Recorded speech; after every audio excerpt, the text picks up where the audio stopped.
Alright, guys. So I've done a little digging lately because there's something that kept popping up on my feed, and I was curious. I'm like, what the fuck is this shit I keep fucking hearing about? I've been kind of delving into other topics, and it kept popping up, so I'm like, what the fuck? But it's called the 4B movement. And this is a good example of how the media like to sensationalize, especially Western media. So, the 4B movement apparently, well, according allegedly, was this massive movement that started in South Korea due to their misogyny and the patriarchy and all that. So, I don't remember them exactly. It's no marriage, no dating, no physical intimacy, and there's one more I can't remember. But basically, what it means, 4B stands for all four of those things start with the B in South Korea in their language. So, some of you have probably already heard of this. I have a tendency, at least on some topics, to be way behind. I kind of just focus on certain things for a while. But this is hilarious to me. Don't just hit YouTube and go, what is 4B? What's going to happen, at least most of the time, especially if you live in the United States, you're going to get media that's jumping on a bandwagon, and what they do is they're looking to get views, obviously, because that's how they get paid.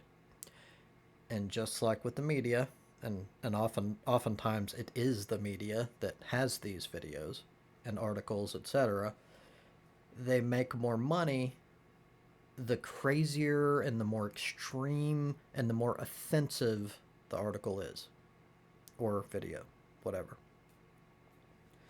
It's kind of like why we have a hard time finding truth these days. It's a massive issue, and yeah.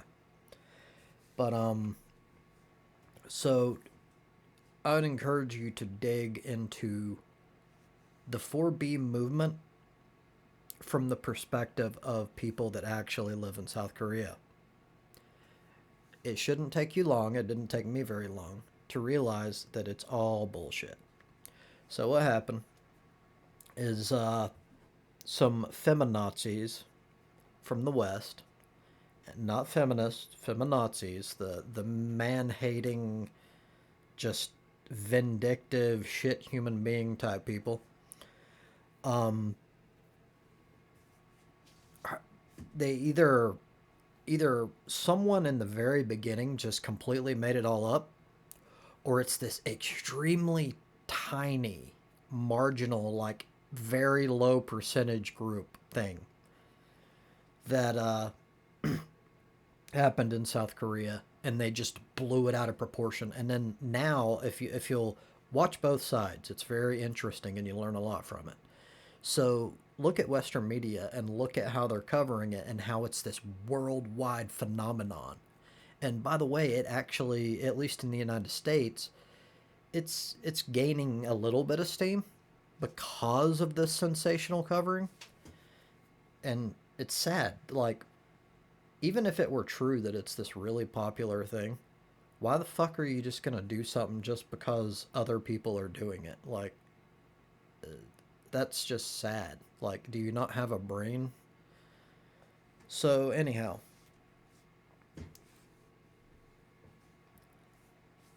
it's so not true that it's completely the other way around.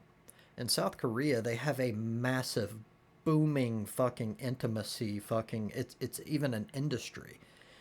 These matchmaking services are making like billions of dollars a year.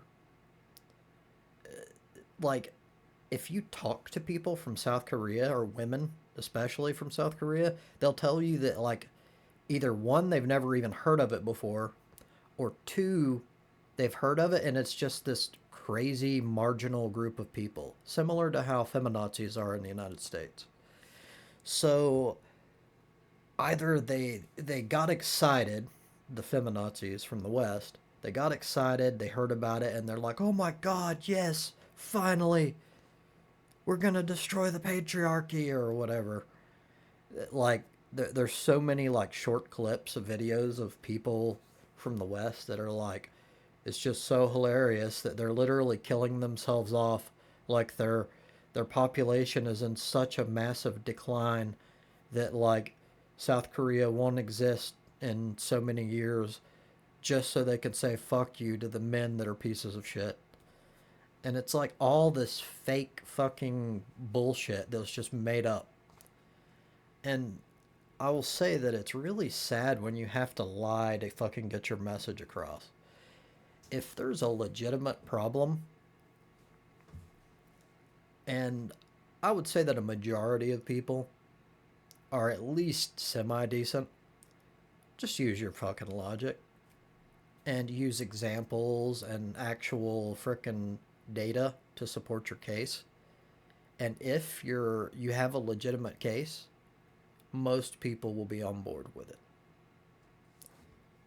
So when you have to fucking like completely fucking make shit up or exaggerate shit to fucking hell, like it just destroys everything that you're trying to fight for. It shows that you're intellectually dishonest. You you can't fight logically, so you just try to cheat. To be fair, I'm sure some people just legitimately believe this, and to those people I would say anytime you see some shit like this, always do your research. I know it sucks. I know you just want to be able to like frickin' pop the news on and like the first thing you hear is facts, but especially these days, we don't have that luxury.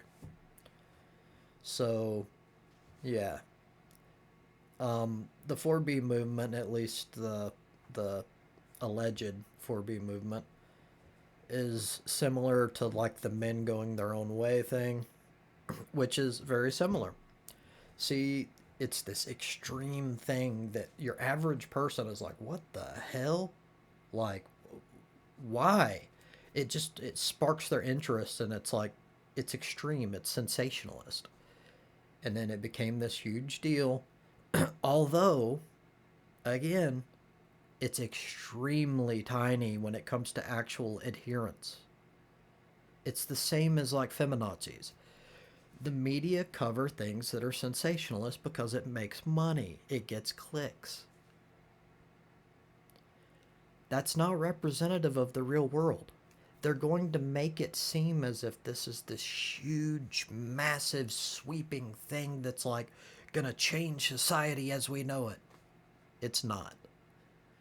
Most people realize that this feminazi, like, I'll never talk to men again, like shit, it's retarded, and most people see it as retarded.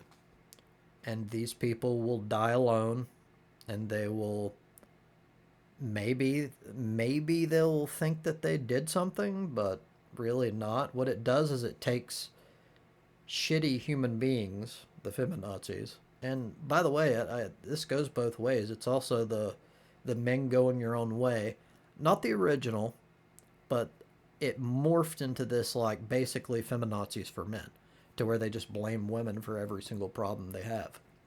And on both sides, these extremist types are shit human beings. So, what it actually does is it takes you off the market so decent men don't have to deal with your ass. You're doing everyone a favor.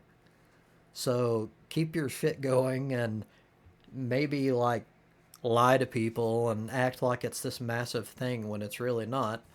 And yeah, you'll make everyone else happy. Um, I think that's mainly what I wanted to go over here. But the important thing is to see the broader thing here, which is it's just like the BLM deal. The BLM quote riots. to where they like took over like an entire city and shit.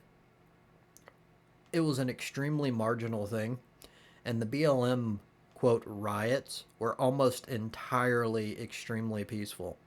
And they turned it into this, oh my god, they're looting and they're destroying everything, and like this huge thing that it actually wasn't, just because it's sensationalist. And now, even now, people are using that and like, oh my god, I can't believe that that happened. And at least the people that still remember it, because it's kind of become a footnote because so much shit keeps happening. And it goes back to that same thing.